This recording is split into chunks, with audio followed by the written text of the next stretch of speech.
everybody, and welcome to today's presentation. What we would like to cover today is a little bit about how to use current GP store procedures as your data sources for some of your reporting. We're going to talk about different ways that you can find out what store procedures GP is using and then just use the same exact one. For the example today, what I want to look at would be a report that would take a parameter from the user, which would be the report date, and then it would give you your current cash account balance and your current checkbook balance as of that date. And that way you could use it as a reconciliation tool, so your users would run the report, enter a date, it would show you if you were in balance as of that date. So if you did this manually, you have to think about it. What are the reports that you have to run? One, you'd want to run your trial balance report from your financial module. You'd enter your dates, so it would be historical trial balance. So we'll run trial balance. A summary report would work. We'd enter a date. So for this one, I've just picked 4/12/2017. Includes my posting accounts, my inactive accounts. And then you would run that to your screen, and then you would look at the amount in your cash account. So that would be the first part of it. So you know that you have what the balance is, ending balance in those cash accounts. The second item that you'd have to do is you'd have to go into, since there is not a historical checkbook balance report, you'd have to go to the inquiry window. So we'd pick an inquiry window, we'd go to the checkbook balance, we'd pull up our checkbook, and then we'd enter a date, ending date. And then we could scroll down to the bottom, and we could see what our balance is as of, redisplay as of, let's see here, as of 4/17.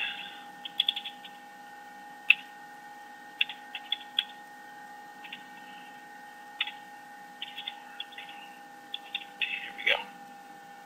So the ending balance of, as of 4/12 is 467,950.63. So this would be the other part of the report that you'd want. So the balance from your checkbooks and then the balance from your cash account and the reconciliation between them. So within GP, for a majority of these reports, GP will actually create temporary tables, and then it will run specified store procedures using your parameters, fill out the temporary tables, and then within GP reports, it will link to the temporary tables. Since you cannot link to a temporary table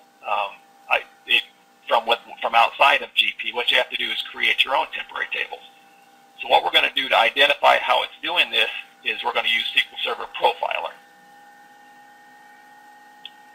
So within SQL Server, if you log into your GP SQL, at the top you'll see under Tools, you have access to SQL Server Profiler. So you'll launch that.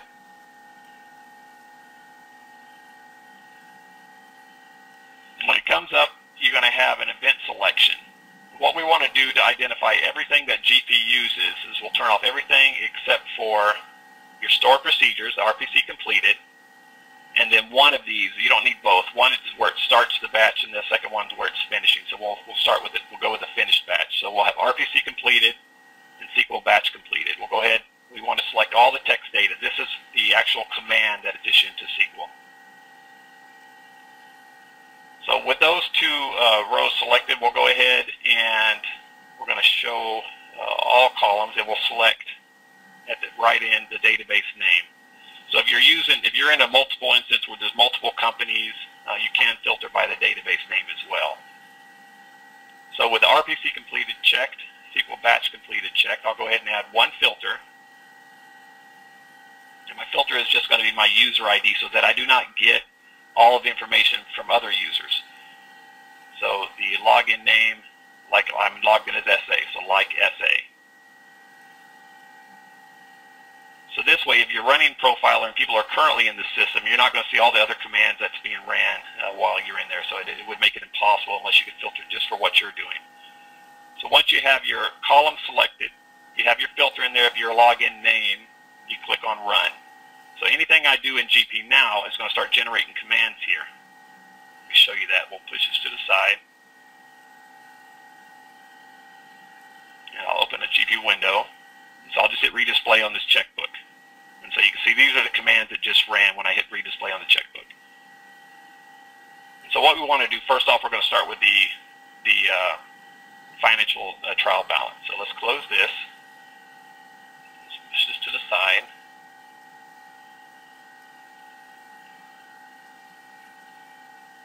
Okay, I'm going to go to my reports again. I'll open up the trial balance report. Go to summary. You can go ahead with reports. You can go ahead and set all your options up first, and then you'll clear this, run the report, and then whatever happens when you run the report is what you want to capture. So I set my options up. I'll go ahead and leave it like I have, 1.1 through 4.12. And then right before I print, I will clear the SQL Server Profiler by clicking on the Clear Trace window. And then you go ahead and you print the report. Okay, once the report's totally up, you can pause your SQL Server trace because it's done. So now we're going to take a look at what it's captured. Okay, so we'll go to the top here. All of the commands you'll see are within your text data column.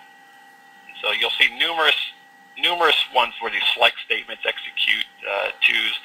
Most of this you're not going to need. Most of it is checking security. It's checking to see what your period was with that month. This kind of thing. They're prepping the parameters for the report. What you're going to look for is where it creates a temp table. So you scroll down, and you can see none of these, but right here is where it created its first table, create table. The pound indicates that it's a temporary table, and it just gave it a number after that. So what we'll do, we'll grab this information, first the create table, we'll grab the alter table, create the two indexes right before the create proc. So all you want is the table information. We don't want to create the store procedures. So once I've highlighted the columns that create the table and assign the unique indexes, I can just copy those out and paste those into SQL. All right. Go ahead and get rid of these. It puts a go between each one. Just get rid of the goes. And now I could run the same exact thing and create my own table. So now that I've got my temp table created, I go look to see if there's any others. So we'll go down. Oh, there's another temp table. So we'll grab these. The temp table, alter it. It creates its index. So we'll grab this portion. So this is the second temp table that it's using. And we'll paste that in. All right, get rid of the goes in between. So now we have two temp tables. We'll go back and look at the SQL Server Profiler. And we'll look to see if there's any other temp tables. Okay, go down below the procs. Okay, right here where you see begin declared stored proc, this is where you can see it's running. It'll always look like this. It's running the actual report. It's passing in the two temp tables, and it's running this stored procedure. So this is what GP uses to create your trial balance report. So we're going to capture this.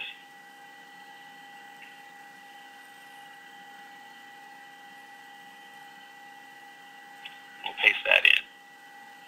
All right. What it's doing, it's running the stored procedure, and it's pasting the results into your two temp tables. So if we want to see the results, we're going to have to select the two temp tables. So we'll go ahead and pick the first one here.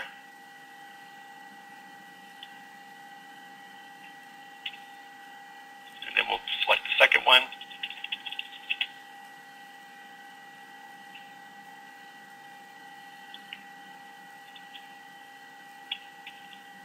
And so if I ran this right now, it would create the temp tables, run the proc, and then return the results. And now the last thing I want to do is I want to drop the temp tables right after it's finished.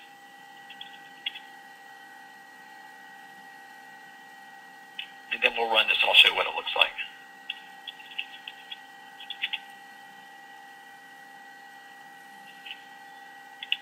Okay, now that we have that, we'll execute. Okay, the first thing it comes to is where it's executing the stored procedure. So if I go to my stored procedure, I can see that it runs the stored procedure, and then it outputs three parameters. These are output parameters. And basically, that's nothing. I would not need these, so I would skip over that. The next thing it does is it's selecting on this first temporary table, which is this information, and this is showing me the account numbers, the beginning balances, the ending balances, total debits, total credits, and that kind of information. What I would end up wanting would be the ending balance for each account number. The second and the last table, no information at all. So the table we're going to want to use is this one. This has the detailed, this has the summary TV info. All right, so we're going to leave that there. Now we're going to go look at the credit card, or the checkbook information. So let's go back to our window. We'll close this report.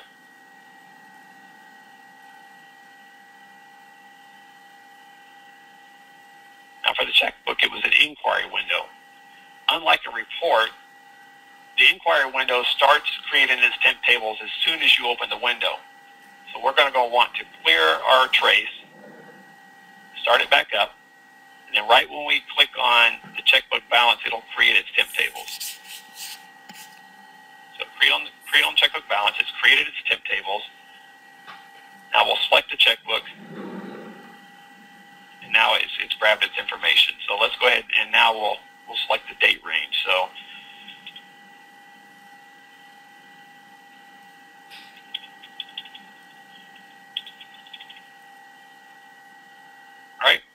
So now we're finished capturing our data. We'll pause it, and we'll take a look at what it's captured. Starting from the top, you're going to look for the temporary table. You go down, you can see this is the first temporary table it's using right here. So it's created the temp table, it altered it, it created 2 indexes, then it started creating those stored procs. So we're going to grab the temp table. We'll paste that into a new inquiry window. So there's our temp table. Get rid of the goes.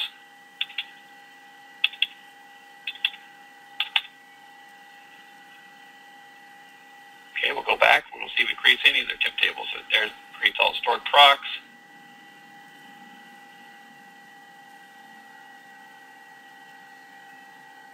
No other temp tables. All right, there's where it's running its stored procedure. Begin, declare a stored proc. It gives it the name, passes into one temp table. So this is the only one it's using. So we'll grab this.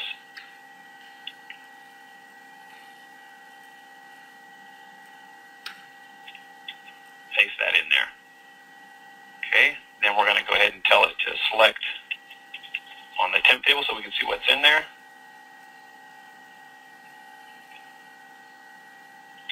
And then we'll drop it.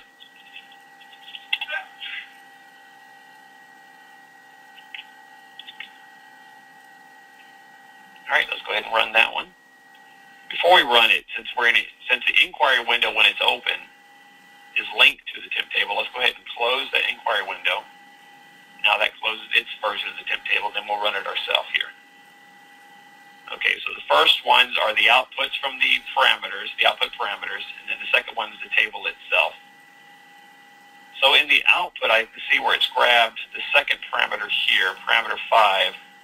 It's showing me a 659414, and that's actually the ending balance as of my report date, which was, if I go down to 4, actually this was ran to no date range at all. I can see where it's just got nulls for the date range. So if I typed in a date range, let me put in here, let's see, let's put in 04/12/2017. And for the beginning date, we'll put in 04/01/2017. All right, execute. Okay, so the ending balance on 4/12 is what is being shown in this parameter 5. So we could actually use that parameter, or we could use the last record in the temp table, whichever one we want. So I'm going to put in here that we're going to use the parameter. So I'm going to select at param 5. I want a couple things. I want to get my checkbook ID, and I want the ending balance. So select checkbook ID. That's uptown trust, so it's hard coded in. So when we do our SSRS report, we're going to pass a parameter here that's going to contain the name of the checkbook and then we'll include that in our output, which will be the checkbook ID and then the ending balance. So we'll save this one now. So now that we have the information we're going to need for our data set, we're going to create one stored procedure that will link them both together. So I actually have one created already. I called it the cache reconciliation. So I'm going to explain what I did. With the cache reconciliation, I went ahead, instead of using the numbers for the temp tables, I replaced those with a text to explain what the temp table was. So this was the first one that we got from the one we got from the checkbook. Here's the checkbook's temp table. And then below that, I have my GL accounts temp table. There's two of them. There's the first one, and there's the second one. So I create the temp tables the same as we showed earlier. And then what I want to do with that information is I want to save it for display on a report. So I created a third temp table, set of temp tables. This one is just going to be used by the report itself, and it's just called the balance. It's going to hold the checkbook ID, the date of my report, and ending balance of my checkbook. Okay, I'll go over this a minute. These are the variables that you're going to pass to the report. If I look at the stored procedures that they're running, for an example, on the financial one, you can see there's numerous different parameters that are being passed to this stored procedure. So to find out what these are, you can actually open this stored procedure in SQL. It's called the GL print trial balance report. So I will just click here and I'll do a search. I'll just start typing dbo.gl print. There it is, GL print trial balance report. Now if you click on the plus sign next to that, you can see what parameters it's taking. So it's a whole long list of parameters. And so you want to determine which one of these actually need to be passed through the report. So I'm going to start with the first one, an account list, that's null. So obviously that one's, we're not even using it. The date range by period, this is just one of those options you had where you said you want it by period or not. So I'm going to leave it the same as 0. That means not by period. It's taken the two temp tables, the name of the two temp tables. And then it's another string of, are we going to use inactive accounts? Yes, that's a 1. Posted accounts? Yes. Unit accounts is 0 means no. Include unit accounts? No. Include 0 balance? No. Starting account number, you can see where it's left these blank, so we'll leave that the same. Ending account number, that means just take all accounts, that's fine. We'll leave that. Starting date. Well, we want to pass in the date that we want, so we're going to make this starting date a parameter. So we're going to say, okay, this is, a parameter starts with an @ sign, so @ start date. And the next one is ending date, so this is going to be the ending date of our report, so we're going to replace that one.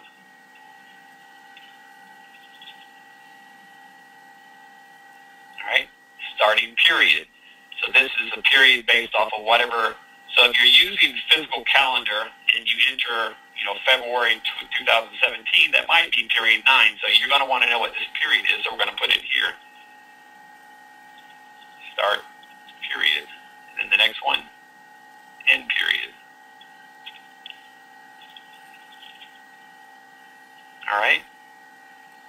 Starting period date. So this is the date of the beginning date of your first period. So we're going to replace that with start period date.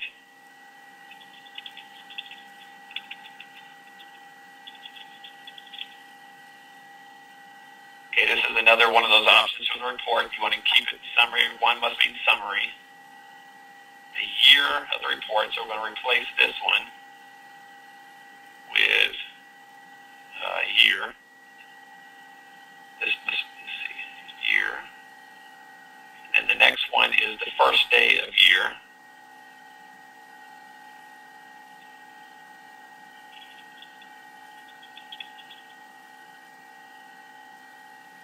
Whether it's a historical year, leave that because we're going to go with this current report type. These are all selection options. Subtotal, print currency, exchange rate, calculation method. So looks like the rest of them are just parameters that are going to stay the same no matter how I run the report, so I'm going to leave those. Okay, now we'll look at the checkbook one. The checkbook one is called CM Populate Historical Check Balance.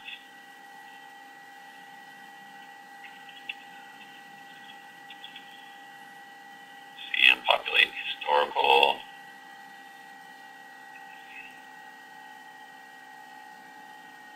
Check Balance 10. Okay, so this one right here. So look at the parameters there. All right, we have checkbook ID.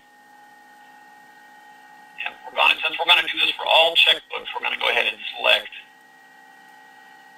this as a parameter.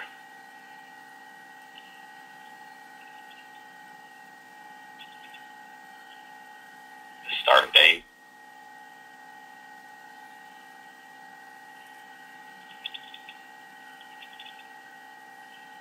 The ending date.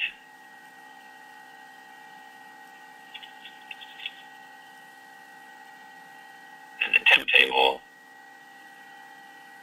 And the rest of our parameters. So that should be fine for that one. So once I have these parameters in the stored procedures that I planned on using, I have to be able to provide these parameters to the report. So when I create a stored procedure, I had to be able to create these parameters. So the one parameter that the user is providing is the report date. So the report date is the date, is what I'm using as the first parameter coming into the report. Now from this report date, I have to determine what these other parameters are. For example, the beginning date, the ending date, the periods, and things like that. So that's what I did with this section of code. I created, okay, here's my checkbook beginning balance date, the start date, the ending date. These are ones I'm used by checkbook. I'm going to use beginning balance is going to be a field to hold the beginning balance amount. The ending balance is going to hold the ending balance amount, and checkbook ID is holding the ID. Now, what I did is I want to determine what the start date is. So what I did here was say, okay, the start date is my report date, 000. So I'm going with the first day.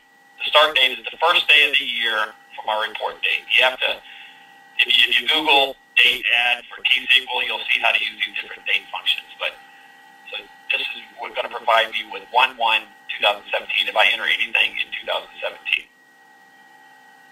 Okay, the ending date is going to be my report date. So that's the date I want the actual balance on the checkbook. And the checkbook beginning balance date is 1 day before my the start date. So what this is going to give me, if I put in a start date, say I put in 4/17, it's going to say, okay, the start date is going to be a period 1 day before, so it'll be, the beginning balance is going to be 12/31/2016. So that's going to be the beginning balance date. So it's going to provide me a beginning balance as of that date, and then it's going to provide me the ending balance date would be 4/17/2017. So I'll show you how those are going to be used when we run it. For the GL portion, I had to get the periods for the dates that I was running it at. So I have an ending period, ending year, a starting period, and date. These are the ones we pulled from this SQL statement. Start date, end date, start period, end period, start period, date. These are all parameters that we pulled. And now I have to just provide information from them. So if I set my year, I said, okay, my ending year is going to be, if you look at the 40100, that is your physical period table. So I'll show what that looks like.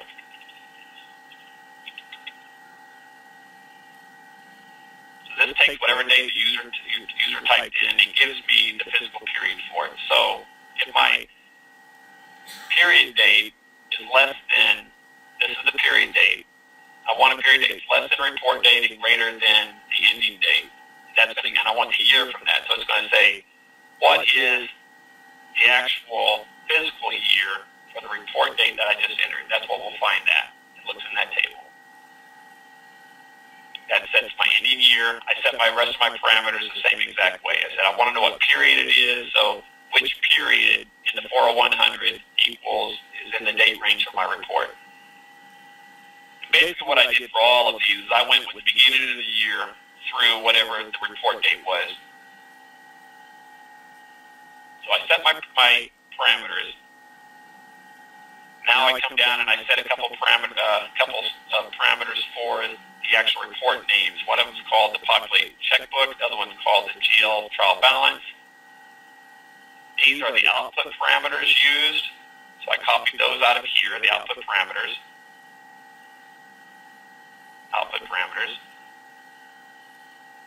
And then I want to have my store procedure loop through the different checkbooks. So it looks in the CM00100. The CM00100 contains the checkbook IDs for all your checkbooks, and it also contains the account index assigned to them. So if you look at that,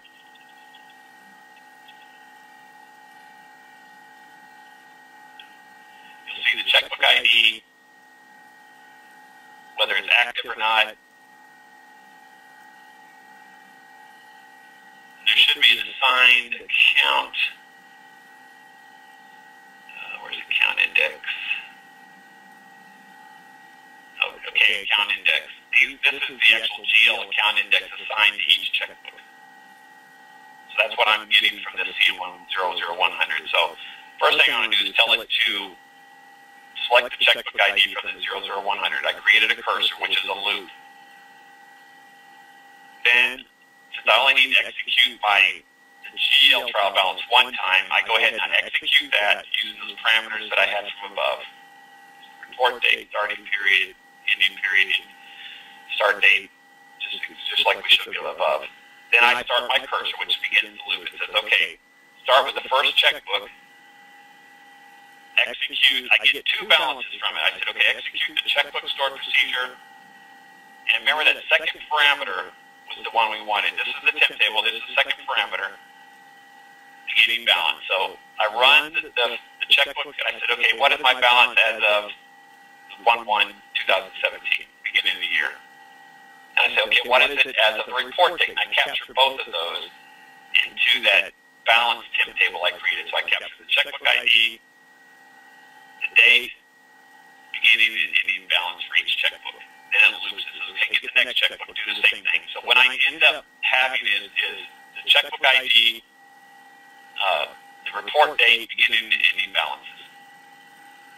So then it finishes with a loop, it closes the cursor, and now what I want to do is actually create the select statement that I'm going to use in my SSRS. So I want to combine the information I just had in the balance temp table, which has my checkbook, beginning or ending balances, and I want to combine that with the GL trial balance summary report I did above. So I joined the beginning balance table with the checkbook ID, so I get the account index, with my GL balance temp table. So those three things are joined together. And in this, I told it to take my checkbook ID, the beginning and ending balance for the checkbook, the report date. Then I want my beginning and ending balance for the cash account associated with the checkbook. And then finally, I actually ended up joining this last statement here. Looks in your GL10001 table. This is all unposted journal entries. It says, is there any unposted journal entry that's going to hit one of the account indexes assigned to that checkbook?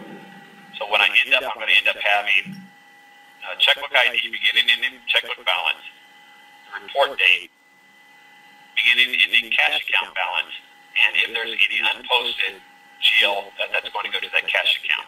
That's what's going to be provided to the SQL statement. And then at the end, I drop the table. So here's the stored procedure we just created from those two routines. I called it, I use our corporate name with a dash, an underscore in front of it so that I can find these stored procedures easily. I just called it cash rec. So now I would go to business intelligence. This is where we're actually going to create the report.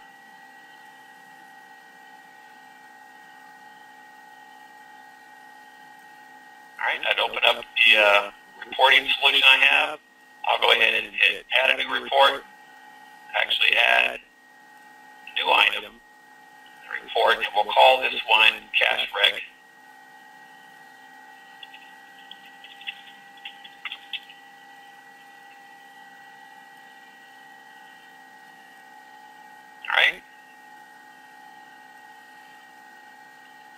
we go in, we want to set our data source. So my data source is one company data source. I have the shared data source up here, so I'll say use the shared data source for Fabricam. And I like to have these named the same as my shared data source. Then we'll create our data set. Right-click, add a data set. It's going to be a data set embedded. I use my GPUG data source, and it's a stored procedure. So I grab my cache reg stored procedure. Alright, I hit OK. It's going to prompt me the first time for the parameter of my report. That way it can actually return the actual field it's going to have. So I'll just put in here whatever, it doesn't matter. Now it returned my field. Okay, so now we'll go ahead and we'll grab a table.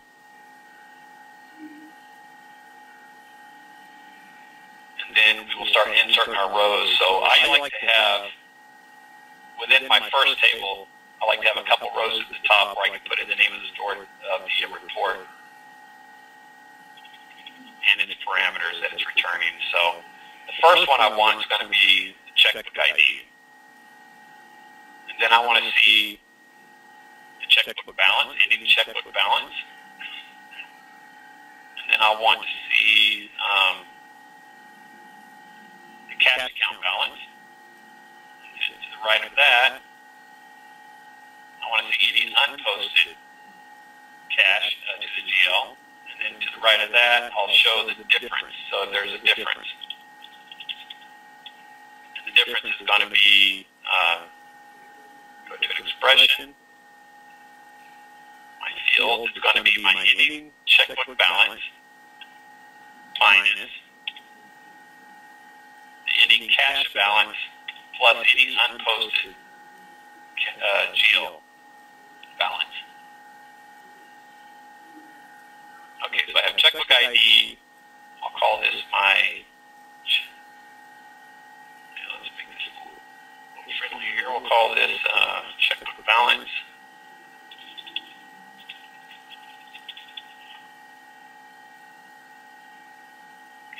Call this one cash account balance.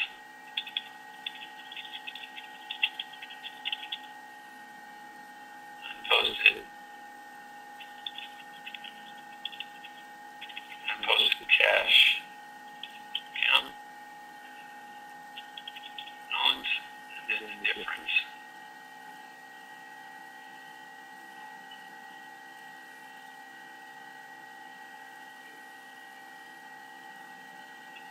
Okay, and then we'll add the name of the report here at the top.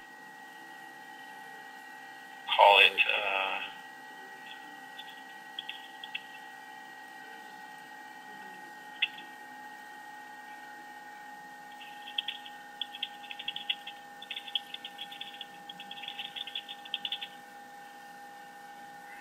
make that bold.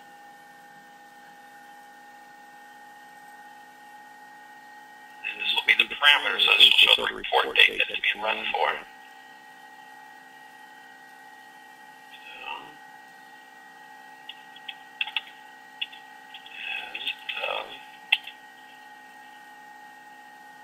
And the name of the day of the report.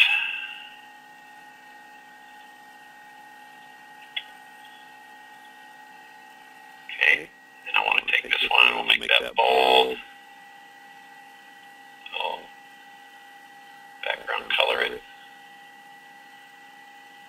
And we want to format these currencies, so we're going to go to this one, say checkbook text file number currency. And then we're going to use that same format for the rest of these columns. Here through here, I'll just paste in the currency format. Alright, now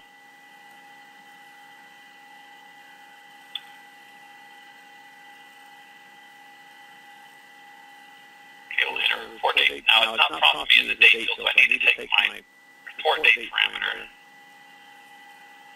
tell it that it's a date. And I'll actually have it default.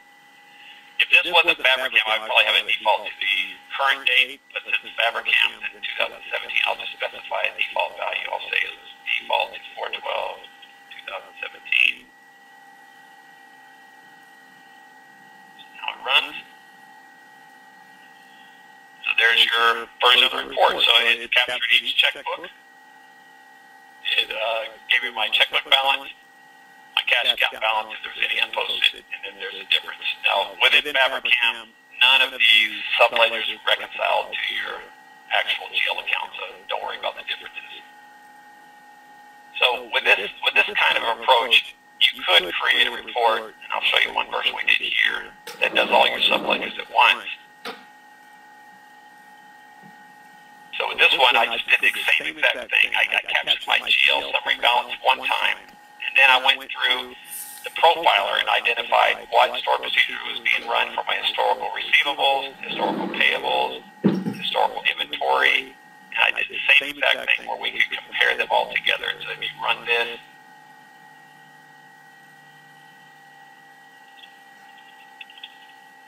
the user has a quick snapshot of their subledgers compared to their current GL.